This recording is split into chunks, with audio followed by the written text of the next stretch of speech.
साबुदाणा हे जे काय आहे या गोष्टी आपल्यासाठी योग्य नाहीये. नाही, पण आपल्याकडे उपवास म्हटलं की साबुदाण्याची खिचडी, म्हणजे जर डब्यात ऑफिसमध्ये शाळेत कोणी खिचडी आणली तर पहिला प्रश्न असतो, अरे आज उपवास आहे का? उपवास आहे का? कशी आलं कसं साबुदाणा आपल्या उपवासाच्या ह्याच्यात आणि आपल्या हो. संस्कृतीमध्ये तर आलं? हे जे काही साबुदाणा आहे हे एक प्रकारची वनस्पती आहे की ज्यामध्ये आपण खोडापासून ते खोड कापलं जातं, त्यानंतर ते किसून ते आपल्या फॅक्टरीमध्ये तयार केलं जातं आणि ते शिजवून नंतर त्याचा साबुदाणा तयार केला जातो.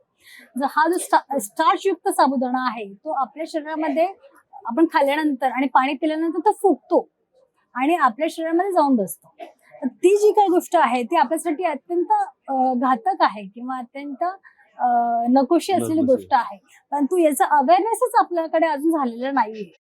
आणि जर तुम्ही ते स्निग्ध पदार्थ खाल्लेले असतील तर त्या प्रमाणात तुमचा व्यायाम आहे का, त्या प्रमाणात तुमचं डेली रुटीन आहे का, हेही पाहिलं पाहिजे असतं.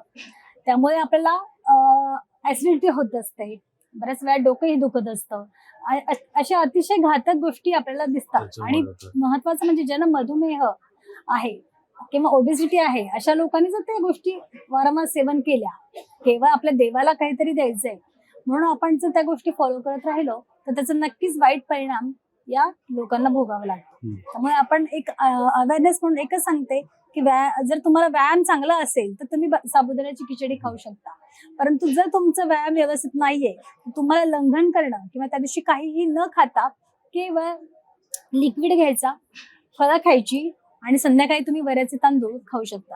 आता जेवण करताना किंवा फराळ सोडताना संध्याकाळची 6 ते 7 हीच वेळ उत्तम आहे. त्यानंतर जर तुम्ही खात असाल तर ते फक्त लिक्विड घ्यावं, त्यानंतर तुम्ही काही खाऊ नये असं मी सगळ्यांना सांगू इच्छिते.